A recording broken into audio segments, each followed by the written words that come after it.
এটি একটি কাল্পনিক গল্প, বাস্তবের সাথে এর কোনো মিল নেই। এটি বানানো হয়েছে শুধুমাত্র আপনাদের বিনোদনের জন্য।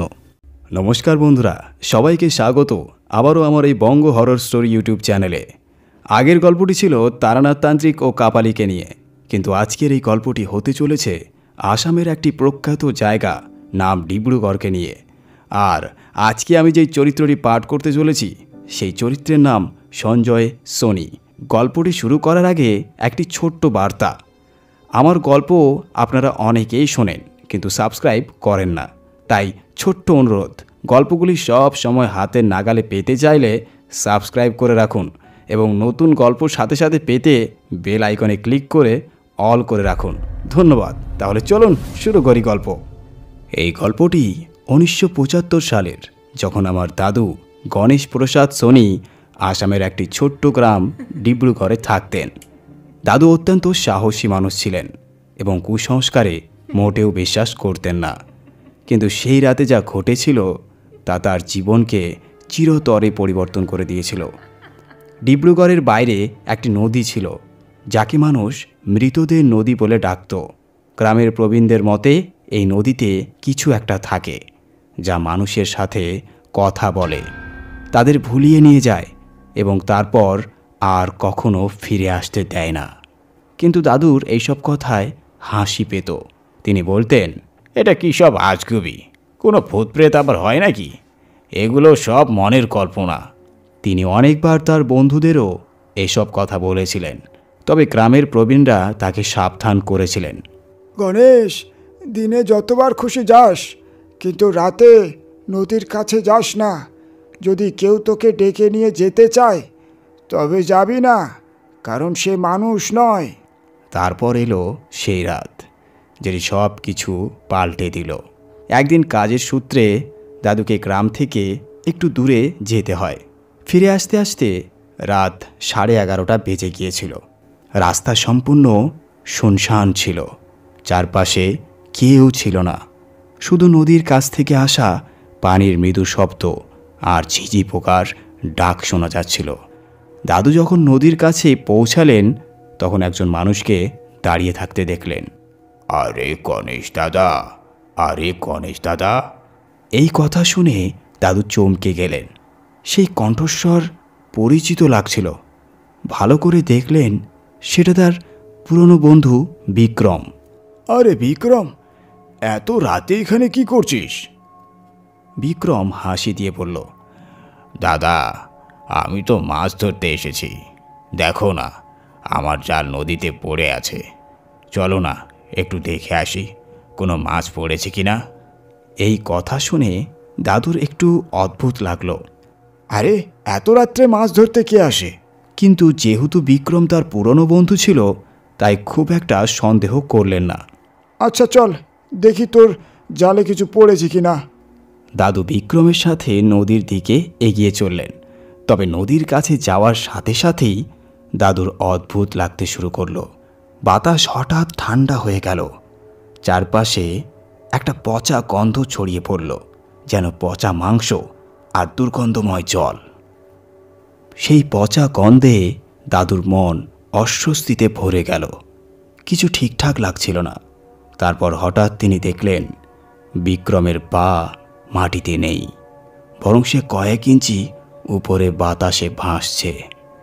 এটা দেখে দাদুর হৃৎপিণ্ড দ্রুত স্পন্দিত হতে লাগল। তিনি তৎক্ষণাৎ বিক্রমের মুখের দিকে ভালো করে তাকালেন, আর যা দেখলেন তাতে তার পায়ের নিচের মাটি সরে গেল। বিক্রমের মুখ ধীরে ধীরে পরিবর্তন হতে শুরু করলো। তার চোখ গর্তের মতো ঢুকে যাচ্ছিল, ঠোঁটগুলো মিলিয়ে যাচ্ছিল, আর তার ত্বক কালো কাদার মতো হয়ে যাচ্ছিল। এতক্ষণে সব কিছু স্পষ্ট হয়ে গেল, এটা বিক্রম নয়, এটা একটা দানব। কিন্তু এখন অনেক দেরি হয়ে গেছে।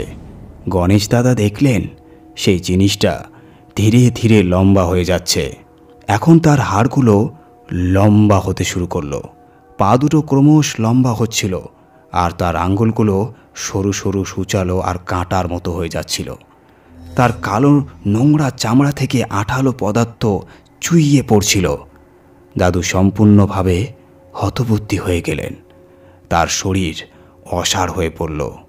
তারপর সেই দানব তার দুহাত বাড়িয়ে দাদুর দিকে এগিয়ে আসতে শুরু করল। আমার দাদু কখনো ভাবেননি যে যেটাকে তিনি কুসংস্কার বলতেন সেটা একদিন বাস্তব হয়ে তার সামনে এসে দাঁড়াবে। সেদিন রাতে তিনি যা দেখেছিলেন সেটা এমন একটা ভয়ঙ্কর ছিল যে যা শব্দে বর্ণনা করা কঠিন। দানবের দেহ থেকে কাদামাটির মতো আঠালো কিছু একটা ঝরছিল। তার লম্বা সূচালো আঙুলগুলো গহীন ফাঁপা চোখের গর্ত আর সেই দুর্গন্ধ যা বাতাসকে বিষাক্ত করে তুলেছিল। এসব দেখে দাদুর আত্মা পর্যন্ত কেঁপে উঠল। তার পা যেন মাটিতে আটকে গেল, শরীর অবশ হয়ে পড়ল। কিন্তু সবচেয়ে ভয়ঙ্কর বিষয়টা ছিল যে সেই দানবটি ধীরে ধীরে আরও বড় হচ্ছিল। এখন সে প্রায় 10 ফুট লম্বা হয়ে গেছে। তার বুকের মাঝখানে একটি চোখ খুলে গেল। ওটা কোনো সাধারণ চোখ ছিল না, সেই চোখ যেন সোজা দাদুর আত্মার দিকে তাকিয়েছিল। তারপর সেই বুকে থাকা চোখে দাদু নিজেকে দেখলেন, কিন্তু মরা হাড়ের কাঠামোতে ছেঁড়া কাপড়ে যেন কোনো লাশ বহুদিন ধরে পচে আছে। কিন্তু দানবের আসল শক্তি শুধু তার ভয়ঙ্কর রূপ নয়, বরং তার শিকারকে ফাঁদে ফেলার কৌশল ছিল। দানব আস্তে আস্তে ফিস ফিস করে কথা বলতে লাগলো। তুই তো আমার বন্ধু না, আরে আয় না, আয় আমার কাছে, আয় আয়। এখন দাদুর মনে পড়ল গ্রামের প্রবীণরা একবার তাকে বলেছিলেন, দানব মারে না, প্রথমে সে বন্ধু হয়, তারপর তার আসল রূপ দেখায়। কিন্তু এখন পালানো অসম্ভব। দানবের আঠালো সেই দেহ অন্ধকারে আরও ভয়ঙ্কর লাগছিল। এখন সে তার লম্বা কাঁটাযুক্ত হাত বাড়িয়ে দাদুর কবজি ধরে ফেলল। এটাই সেই মুহূর্ত ছিল যেখানে মৃত্যু আর জীবনের মধ্যে মাত্র কয়েক সেকেন্ডের ফারাক। দানবের ধরন মানুষের মতো ছিল না, তা ছিল কাদায় ঢাকা লোহার মতো ঠান্ডা আর শক্ত। এখন আর বাঁচার কোনো পথ ছিল না। গণেশ, এখন তোর সময় এসে গেছে। দানবের ফিসফিসানি এখন দাদুর কানে নয়, সোজা তার মস্তিষ্কে প্রতিধ্বনিত হচ্ছিল। তারপর দানব তার সমস্ত শক্তি দিয়ে দাদুকে টেনে নিল সোজা কালো নদীর গভীর জলের দিকে। দানব তার কবজিকে এত জোরে ধরেছিল যে দাদু চেষ্টা করেও নিজেকে ছাড়াতে পারছিলেন না। রক্ত যেন তার শিরায় জমে যাচ্ছিল, আর পায়ের নিচে মাটি ছিল না। কাদামাটি ভরা জমিতে টেনে নিয়ে যাওয়া হচ্ছিল তাকে। দানবের মুখ পুরোপুরি বদলে গিয়েছিল। সে প্রথমে বিক্রমের রূপ নিয়েছিল, কিন্তু এখন তার দাঁত বেরিয়ে এসেছিল, যা কোনো বন্য জন্তুর মতো ছিল। তার আঙুলগুলো আরও লম্বা হয়ে গেছে, যার প্রান্তে সূচলো কাঁটা গজিয়েছে। আর সবচেয়ে ভয়ঙ্কর বিষয় ছিল তার পুরো শরীর থেকে কালো ঘন আঠালো কাদা ঝরছিল। আর সেটা শুধুই ময়লা ছিল না, সেটা বিষ ছিল। দানব আস্তে করে মাথা নিচু করল এবং তার বুকে থাকা এক লাল চোখ দিয়ে দাদুর দিকে তাকালো। তারপর, গণেশ, ও গণেশ। একটা মৃদু কিন্তু হাড় কাঁপিয়ে দেওয়া আওয়াজ বের হলো। কিন্তু এখন বাঁচার উপায় একটাই ছিল। দাদু বুঝতে পারলেন, যদি তিনি দানবের জালে আরও আটকে যান তবে আজ তার মৃত্যু নিশ্চিত। কিন্তু তখনই তার মনে পড়ল, গ্রামের এক বৃদ্ধ একবার বলেছিলেন, দানব কাউকে দেখে ভয় পায় না, কিন্তু যদি কোনো জিনিস তাকে হারাতে পারে তবে সেটা হলো সর্ষের দানা। যদি কোনো দিন দানবের জালে আটকে পড়িস তবে সর্ষের দানা তার শক্তি নষ্ট করতে পারে। কিন্তু সবচেয়ে বড় প্রশ্ন ছিল, দাদুর কাছে কি সর্ষে দানা ছিল? তার পকেটে ছিল শুধু কিছু ধুলো, চাবি আর একটা ছোট্ট তাবিজ, যা তার মা তাকে দিয়েছিলেন। কিন্তু তাবিজে কি ছিল? দাদুর মনে পড়ল, সেই তাবিজে সর্ষের তেল আর কিছু পবিত্র গাছগাছড়া ছিল। এখন একটা শেষ সুযোগ ছিল।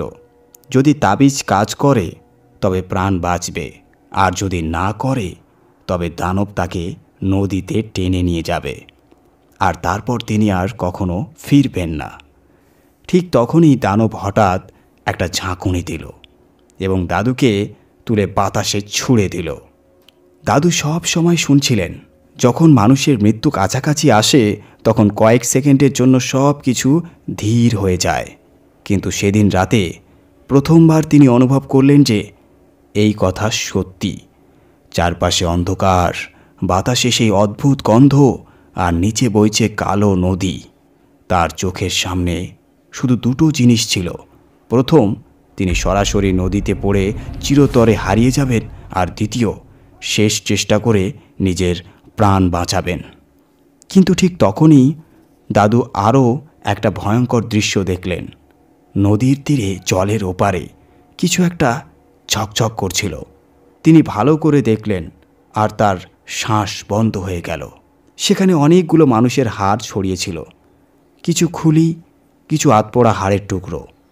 এখন দাদুর মনে পড়ল, দানব কখনো সরাসরি শিকারকে হত্যা করে না। প্রথমে সে তাদের হাড় ভেঙে দেয়, আত্মরা করে দেয়, তারপর নদীতে ফেলে দেয়। দাদু প্রায় পড়ে যাচ্ছিলেন, কিন্তু তার আঙুল পকেটে পৌঁছে গেল। তিনি তাবিজটা ধরলেন এবং সমস্ত শক্তি দিয়ে সেটাকে দানবের দিকে ছুঁড়ে দিলেন। তাবিজটা দানবের দেহে লাগতেই একটা প্রচণ্ড আর্তনাদ শোনা গেল। দানব হঠাৎ করে মুখ ঘুরিয়ে নিল। তার উজ্জ্বল চোখ পুরোপুরি লাল হয়ে গেল। তার দেহ জ্বলে উঠল, যেন কেউ তাকে আগুনে ফেলে দিয়েছে। আঠালো কাদামাটি তার শরীর থেকে ঝরতে শুরু করল।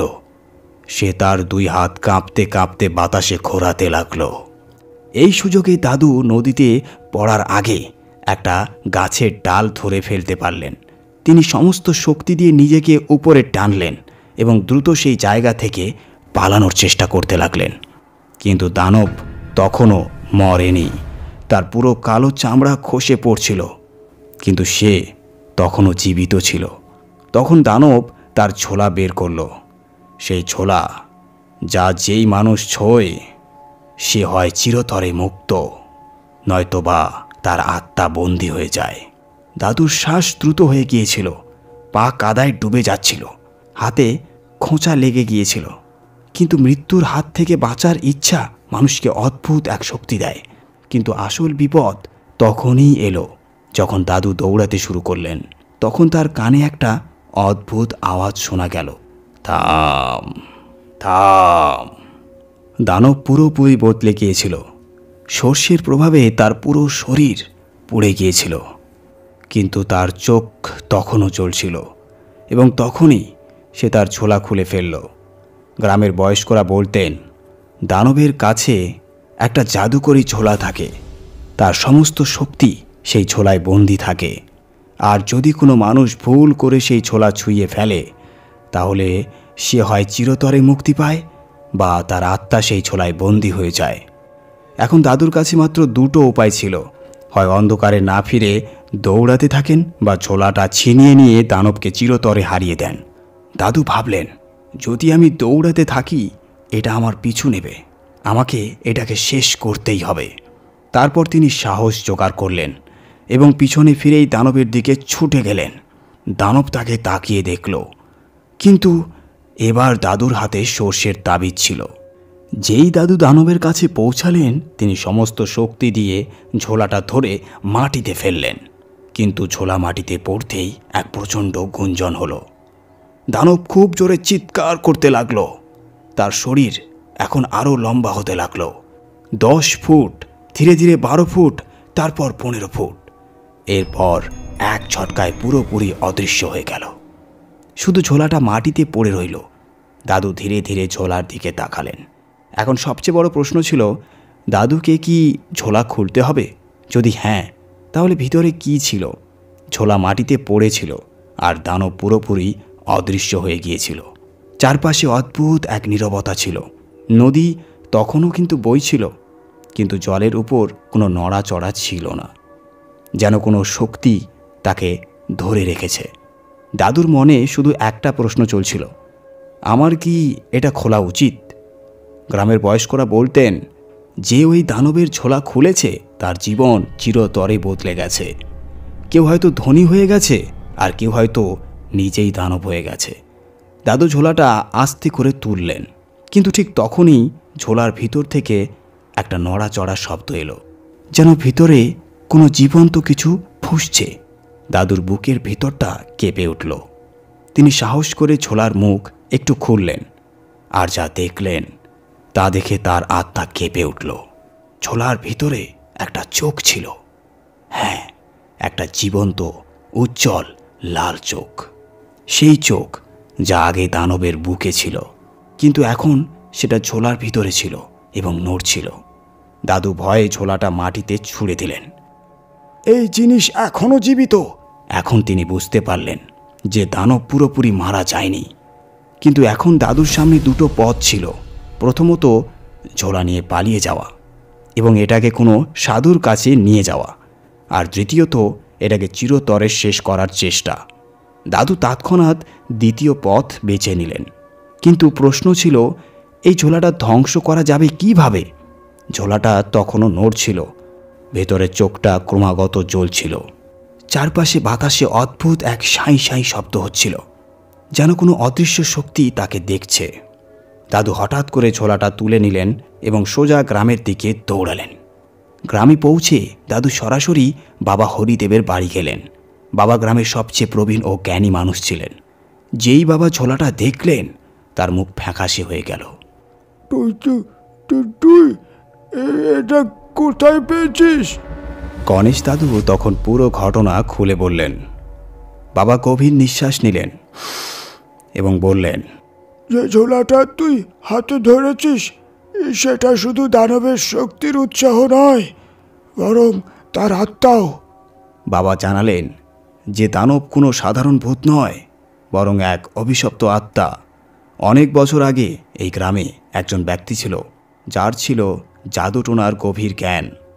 সে অমরত্ব লাভের জন্য নিজেকে দানবে পরিণত করেছিলেন, কিন্তু যখন সে পুরোপুরি অমর হতে পারল না, তখন তার আত্মা এই ঝোলায় বন্দী হয়ে গেল। এখনও পর্যন্ত এই ঝোলা কারো হাতে পড়েনি, কিন্তু এখন যেহেতু দাদু এটি ছুঁয়েছেন, দানবের শক্তি তার সঙ্গে যুক্ত হয়ে গেছে।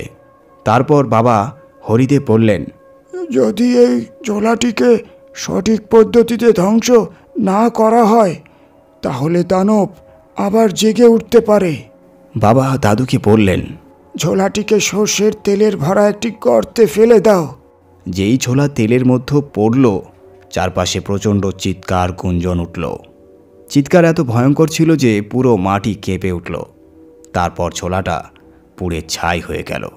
তখন দাদু প্রশ্ন করলেন, বাবা, দানব কি শেষ হয়ে গেছে?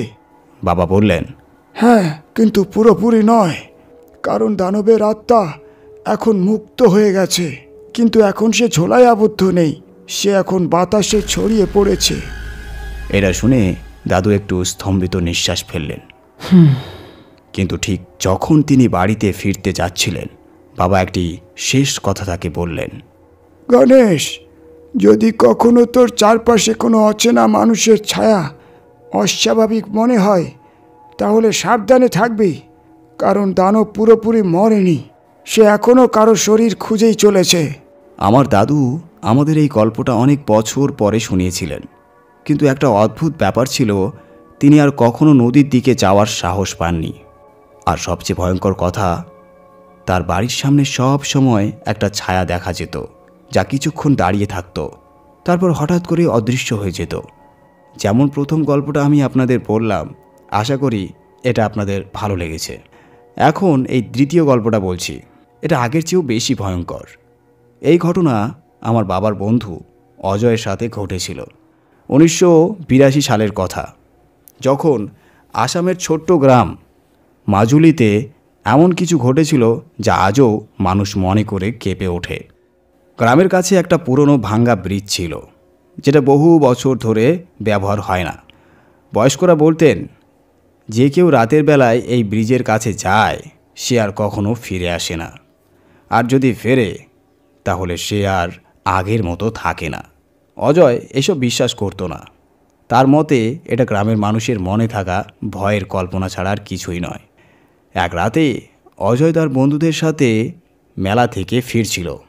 রাত তখন প্রায় 12টা থেকে 12:30। গ্রামের সব রাস্তা নির্জন হয়ে গিয়েছিল। তখন কেউ মজা করে বলল, শোন না, আমরা কেন এই পুরনো ব্রিজ দিয়ে যাচ্ছি? আমি শুনেছি ওখানে কিছু অলৌকিক কিছু আছে। সবাই হেসে উঠল, কিন্তু অজয় এটাকে চ্যালেঞ্জ হিসাবে নিল। সে বলল, আরে কিচ্ছু হবে না, আমি ব্রিজের মাঝখানে গিয়ে দাঁড়িয়ে তোকে দেখাবো, সেখানে কিছুই নেই। এটা শুনে বাকিরা ভয়ে বলল, অজয় ভাই, পাগল হোস না, আমরা তোকে বাড়ি পৌঁছে দেব, ওখানে যাস না। কিন্তু অজয় হেসে এগিয়ে গেল।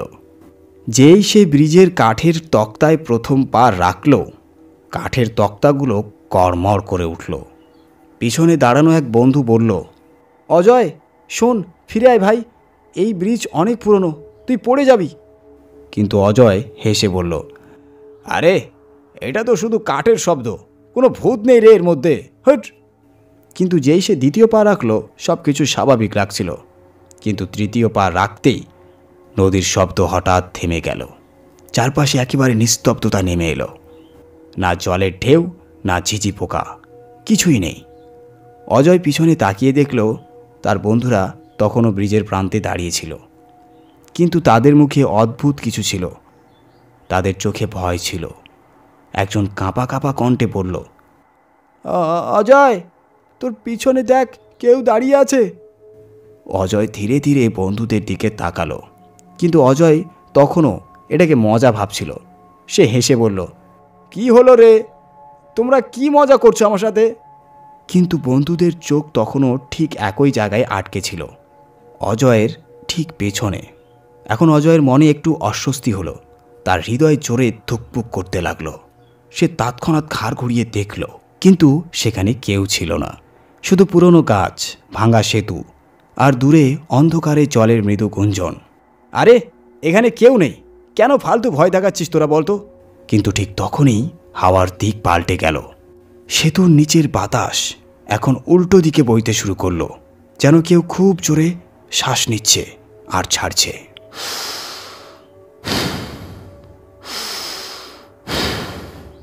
এই শব্দ শুনে অজয়ের ঘাড় পিছনের দিকে টেনে গেল। তার পুরো শরীরে ঠান্ডা নেমে এলো। সে অনুভব করল যে সত্যিই তার পিছনে কেউ ছিল, কিন্তু সে দেখা যাচ্ছিল না। তার ঠিক তখনই সেতুর নিচ থেকে কারো চলার শব্দ শোনা গেল। অজয়ের শরীর এখন অবশ হয়ে গেছে। তার বন্ধুরা চিৎকার করে বলল, অজয় দৌড়ে পালা এখান থেকে, অজয় দৌড়ে পালা। কিন্তু সে নড়তেও পারছিল না, চড়তেও পারছিল না। ঠিক তখন সে সেতুর কাঠের ফাঁকের মধ্য দিয়ে নিচে তাকালো, আর যা দেখল তা তার আত্মাকে পর্যন্ত জমিয়ে দিল। নিচে বয়ে যাওয়া নদী পুরোপুরি নিস্তব্ধ ছিল, কিন্তু জলের মধ্যে কেউ দাঁড়িয়েছিল, খুব লম্বা, পাতলা আর পুরোপুরি কালো। অজয়ের শ্বাস আটকে গেল। সেই জিনিস নদীর তীরে নয়, বরং জলের উপরে দাঁড়িয়েছিল, কোনো নড়াচড়া ছাড়াই। অজয়ের চোখ সেই আকৃতির দিকে আটকে গেল। কিন্তু সবচেয়ে ভয়ঙ্কর ব্যাপার, তার আঙুলগুলো অস্বাভাবিকভাবে লম্বা ছিল, আর নখগুলোও মনে হচ্ছিল যেন তার হাতে মানুষের হাড়ের বদলে কাঁটা লাগানো আছে। এখনও পর্যন্ত অজয় দৌড়াতে পারত, কিন্তু এখন অনেক দেরি হয়ে গেছে। অজয় যখন তার বন্ধুদের দিকে ঘাড় ঘোরালো, ততক্ষণে সেই জিনিস আরও কাছে চলে এসেছিল। এখন সেটা জলে নয়, বরং সেতুর ঠিক নিচে উল্টো হয়ে ঝুলছিল। অজয়ের চোখ স্থির হয়ে গেল। তার মাথা ধীরে ধীরে কাঠের তক্তার ফাঁক থেকে উপরে উঠছিল। এখনও পর্যন্ত তার পুরো শরীর কালো দেখা যাচ্ছিল, কিন্তু এখন তার মুখ স্পষ্ট হয়ে উঠল। কিন্তু সেই মুখ মানুষের মতো ছিল না। তার মুখে কোনো চোখ ছিল না, শুধু দুটি গভীর কালো গর্ত। আর তারপর সেই জিনিস নড়ল। অজয়, আরে ও অজয়। এই জিনিস আবার তার নাম নিল, কিন্তু তার কণ্ঠস্বর মানুষের মতো ছিল না। সেই শব্দ গভীর ছিল, কর্কশ, যেন কেউ অনেক দূর থেকে কথা বলছে। এখনও পর্যন্ত অজয়ের অবস্থা এমন ছিল যে সে নিজের পায়ে দাঁড়াতেও পারছিল না। অজয় ধীরে ধীরে নিজের শরীর পেছাতে চেষ্টা করল, কিন্তু তখনই সেই জিনিস আরও কাছে চলে এলো। এখন তার পুরো মাথা সেতুর তক্তার ফাঁক থেকে বেরিয়ে এসেছে। কিন্তু সবচেয়ে ভয়ঙ্কর ব্যাপার, তার মুখে তখনও শুধু গর্ত ছিল। কিন্তু অজয় যখন ভালো করে দেখল, তার মুখে তখন দুটি চোখ গজিয়েছিল। অজয় তখনও ভাবছিল হয়তো এটা কোনো ভ্রম, কিন্তু তখনই সেই জিনিস ধীরে ধীরে লম্বা হতে শুরু করলো। দেখতে দেখতে সেটা প্রায় 15 থেকে 20 ফুট উঁচু হয়ে গেল। এখনও পর্যন্ত তার হাতও বেরিয়ে এসেছে, লম্বা কাটার মতো আঙ্গুলগুলো, যেগুলো সেতুর প্রান্ত ধরেছিল। এখন আর কোনো পালানোর পথ ছিল না। অজয় চিৎকার করার চেষ্টা করল, কিন্তু তার গলা দিয়ে কোনো শব্দ বেরোলো না। সে পুরোপুরি সেই দানবের কবলে পড়ে গেছে। তারপর সেই দানব তার মুখ খুলল, কিন্তু সেটা মানুষের মুখের মতো ছিল না। তার ভেতরে আরও অনেক চোখ ছিল, আর সেই চোখগুলোতে যা দেখা যাচ্ছিল তা অজয়ের আত্মাকেও কাঁপিয়ে দিল। সেই চোখগুলোতে অজয় নিজেকেই দেখতে পেল, কিন্তু সেই অজয় মৃত ছিল, রক্তে ভেজা, হাড়গুলো ভাঙা, মুখ একেবারে বিকৃত, যেন তার মৃত্যু আগে থেকে নির্ধারিত। অজয় অনুভব করল যে এখন সব শেষ। দানব তার দিকে শেষ আক্রমণ করার জন্য হাত বাড়ালো। তার লম্বা কাঁটাযুক্ত আঙ্গুলগুলো অজয়ের কাঁধ পর্যন্ত পৌঁছে গিয়েছিল। এখন শুধু কয়েক সেকেন্ডের ব্যাপার, সে তার শিকার হতে চলেছিল। কিন্তু ঠিক তখনই জোরে জোরে খটখট শব্দ হলো, আর দানব হঠাৎ পেছনে সরে গেল। 3টি জোরালো পায়ের শব্দ শোনা গেল। সেই দানব, যে অজয়কে তার লম্বা আঙ্গুল দিয়ে পাকড়াও করতে যাচ্ছিল, হঠাৎ কাঁপতে শুরু করল। সে তার হাত পেছনে টেনে নিল। তার সাদা চোখে রাগ ছিল, কিন্তু ভয়ও ছিল। অজয় তখনও কাঁপছিল, কিন্তু সাহস করে দেখে নিল সেই শব্দটা কোথা থেকে আসছিল। সেতুর অন্য পাশে কেউ দাঁড়িয়েছিল, একজন বয়স্ক লোক। তার হাতের তালুতে সর্ষের কয়েকটা দানা ছিল, আর দানব তখন পেছনে সরে যাচ্ছিল। বুড়ো লোকটি কিছু না বলে সর্ষের দানা মাটিতে ফেলে দিল। ঠিক তখনই দানব জোরে চিৎকার করল, আর তার পুরো শরীর তীব্রভাবে পুড়তে শুরু করলো, যেন সে ধোঁয়ায় পরিণত হচ্ছিল। আর পরের মুহূর্তে সে গায়েব হয়ে গেল। অজয়ের শ্বাস তখনও দ্রুত ছিল। সে কাঁপতে কাঁপতে বুড়োর কাছে এগিয়ে গিয়ে জিজ্ঞাসা করল, এটা কি ছিল বাবা? বুড়ো লোকটি তার দিকে তাকিয়ে শুধু একটাই কথা বলল, দানব কখনো মরে না, শুধু অপেক্ষা করে পরবর্তী ভুলের। অজয় আরও কিছু জানতে চেয়েছিল, কিন্তু সেই বুড়ো লোকটি কিছু না বলে অন্ধকারে মিলিয়ে গেল। অজয়ের মনে প্রশ্ন ছিল, সত্যি কি সে শেষ হয়ে গেছে? এরপর অজয় আর কখনো সেই পুরনো সেতুর দিকে তাকায়নি। কিন্তু অজয় বলতো যে যখনই সে শুতে যেত, তখনই মাঝে মাঝে মনে হতো কেউ যেন তার জানলার বাইরে দাঁড়িয়ে আছে, লম্বা সরু আর সাদা চোখগুলো তাকেই দেখছে। তো শ্রোতা বন্ধুরা, এই ভূতের গল্প আপনাদের কেমন লাগলো কমেন্টে জানাতে ভুলবেন না। তাহলে চলি, আবার দেখা হবে পরবর্তী ভিডিওতে।